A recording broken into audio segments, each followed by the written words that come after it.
Mula sa Montana Tower ay dumaan sina Jade sa ospital na pinagtatrabahuhan ni Dr. J.C. Laurel, ang nobya ni Rafael, upang sunduin ito.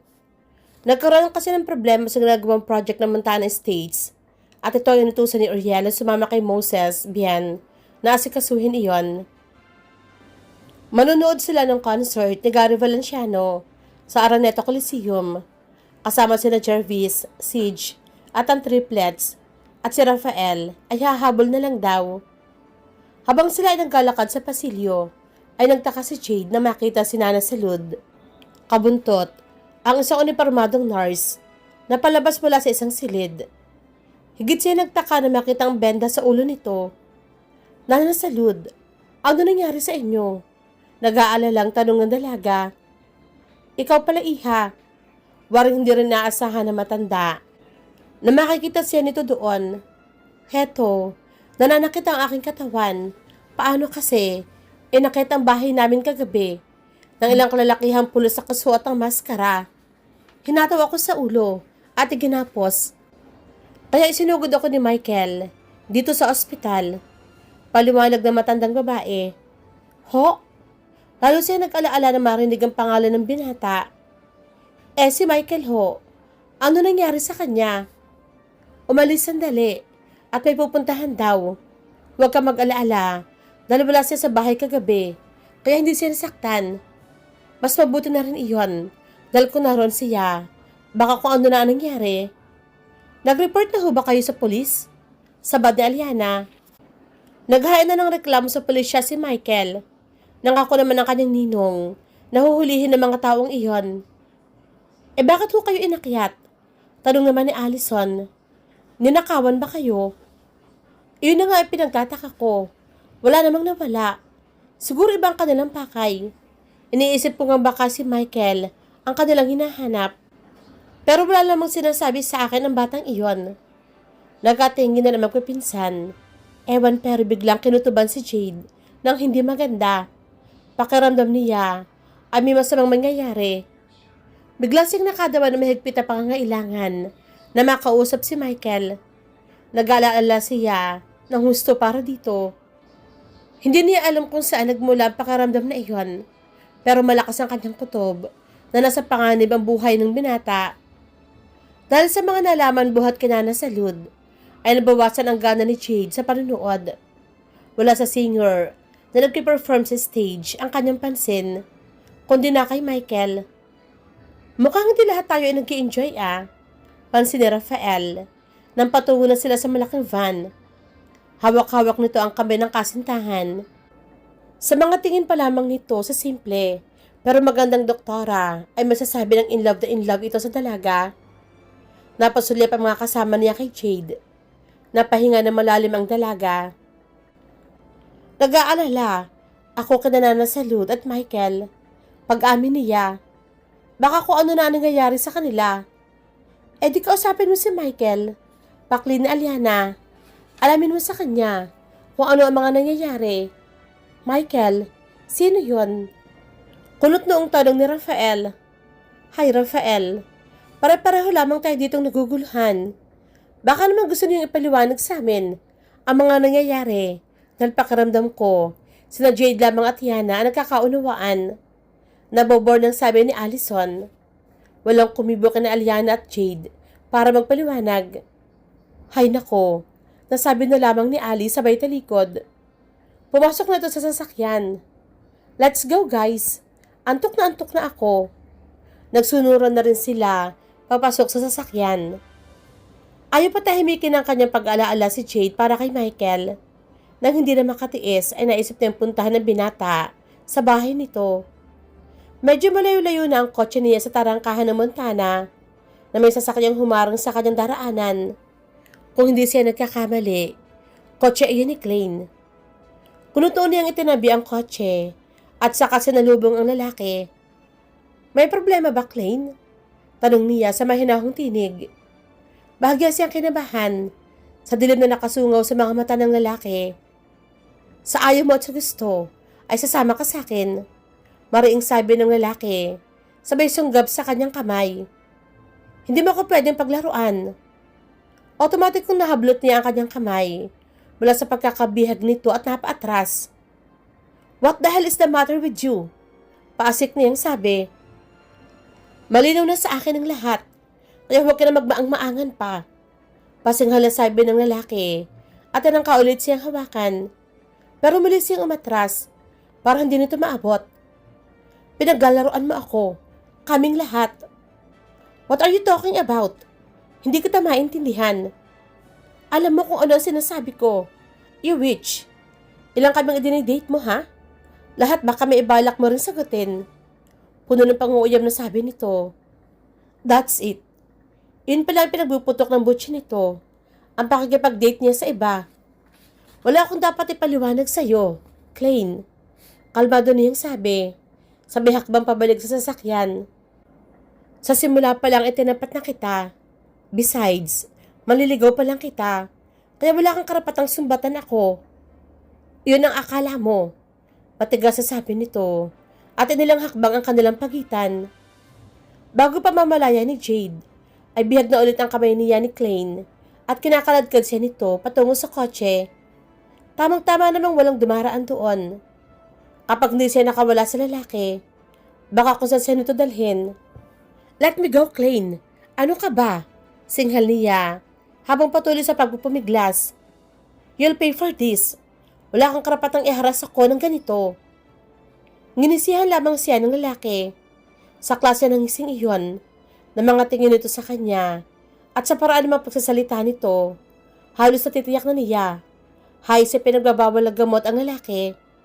Kahit kailan, ay hindi pumasok sa kanyang isipan na gumagamit niyon ang kanyang manunuyo dahil mukha naman itong matino. Ngayon lamang yata pumaluso ang psychological analysis niya.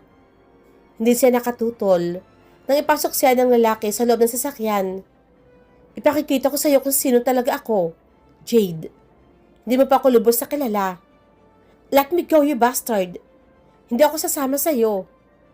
Tingnan natin, Jade. At muli ito nagpakawala na nakakapangilabot ng isi. Nagawa siyang uposas ang lalaki sa upuan. Tinakpan nito ang kanyang bibig na malaking panyo na tinali sa bandang likod ng kanyang ulo para hindi siya makagawa ng ingay. Nang matiyak na hindi na siya makakawala pa, ay saka ito umikot sa backseat. Pero bago pa man ito makaupo sa tapat ng manibela, ay naramdaman na lamang nito may humihila ditong palayo sa pintuan ng sasakyan. Natuwa si Jade na makita si Michael, lalo na nang bigwasan nito sa pangaang lalaki na ikinabulagtan nito sa semento. Hindi pa nakontento. Muli nitong hinila patayo ang lalaki at tinuhuran. Umungol siya kaya natawag ang pansin ng binata. Kinapkapan nito si Klein upang hanapin ang susi ng posas at saka nagmamadaling lumapit sa kanya. Mahigpit siyang niyakap nito na makawala. Inalis naman nito ang telang tumatakip sa kanyang bibig at kinintilan siya ng halik sa labi. Pero biglang nalaki ang kanyang mga mata nang makita si Klein sa likod nito. Naramdaman din pala iyon ni Michael, kaya agad itong nasalag ang suntok ni Klein. Tinadyakan nito ang lalaki sa tiyan at binigyan ng malakas sa suntok sa mukha na mula nito ay kinabagsak. Tama na. Baka kung ano pa ang magawa mo sa kanya. Awat niya sa binata nang akmang susugurin ulit ito si Klein.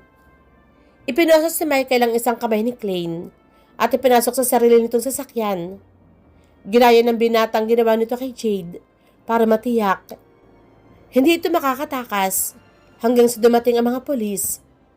Mabuti na lang pala at sinundan kita dahil kung hindi, ay baka kung ano na nangyari sa'yo.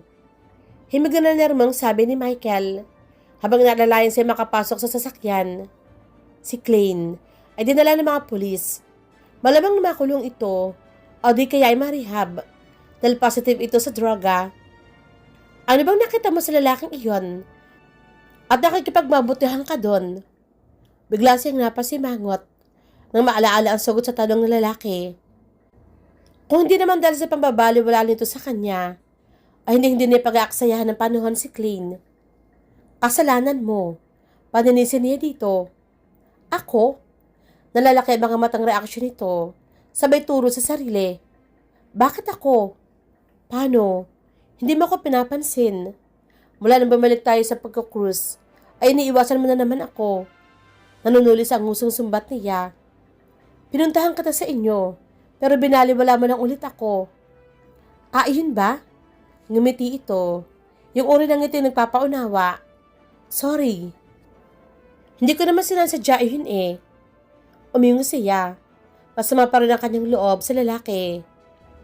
Kahit pa nag-aalala siya, kanina dito, at gusto niya itong puntahan. Patawarin mo na ako. Malambing na sabi ni Michael. Sabay haplo sa kanyang pisngi. Hindi ko naman talaga gustong gawin yun sa'yo. Dahil ang totoo, ay gusto ko na rin makita ka doon. Nagkataon lang na may nanggugulo sa akin. Kaya sa pag-iingat kung baka madamay ka lang, ay pinasya kong dumistansya muna sa'yo. Ilang araw bago ako pumunta sa bahay, ay may natanggap ako mga death threats na hindi ko alam kung kanino galing. Noong una ang akala ko ay manloloko lang sa akin. Pero nang hapong pumunta ka sa bahay, ay napatunayan kung totoo pala ang lahat ng iyon. May nagtatangka sa aking buhay. Paliwanag nito.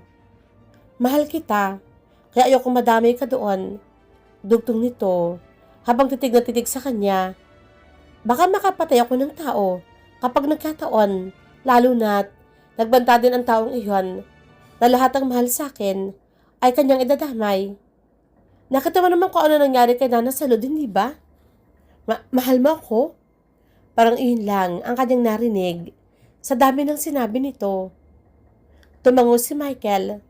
Seryoso ang anyo, pero nakangiti. Yes, it was love at first sight. Amin ito. Kaya ba pinagsupladuhan mo ako nung una tayo magkita? Sumbat niyang muling napasimangot. Defense mechanism ko lang iyon. Tatawa-tawang sabi nito. Ang totoo ay tuwang-tuwa ako dahil napansin mo ako.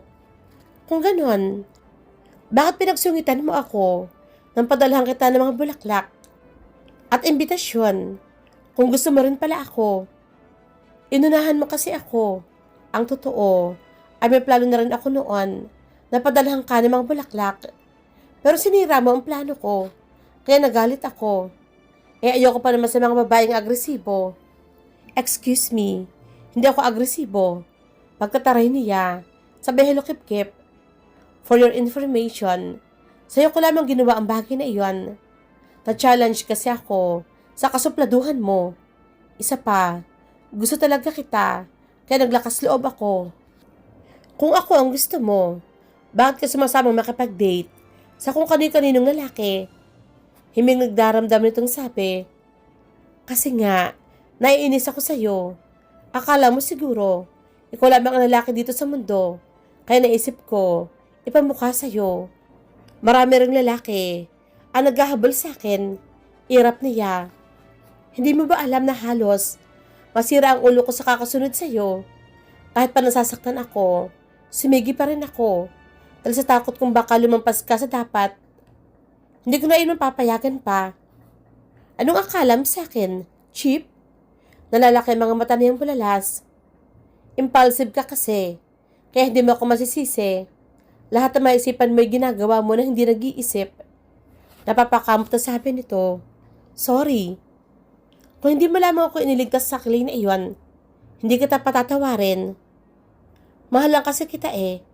Kung wala lamang nanggugulo sa akin nung pumunta ka sa bahay, baka hindi na kita pinauwi. Pero ngayon, malinaw na ang lahat sa atin. Hindi na kita hahayaan pang mawala sa paningin ko. Mahirap na. At baka kung ano na naman ang pumasok dyan sa isip mo. Do you think I'm crazy? Parang bata niyang tanong na napapahiya. Yes, in fact, I think you're the craziest person I've ever met. Sino ba naman kasi ang matinong babae ang tatalon sa tubig para lamang masunod ang gusto? But I love you. Kahit ano pa ang mangyari, ikaw pa rin ang Jade na minahal ko. Talaga? Yap. At kung mamarapatin mo, gusto kitang pakasalan. Will you marry me? Are you sure? You want to marry the craziest person you've ever met? Lumawang ang ngiti ng binata. Yeah. So ano? Oo na ba? Nangingislap ang mga mata. Sa antisipasyon nitong sabi. Lumabi siya. Sa halip na magsalita, ay yumakap siya dito. Tinanggalan niya ito.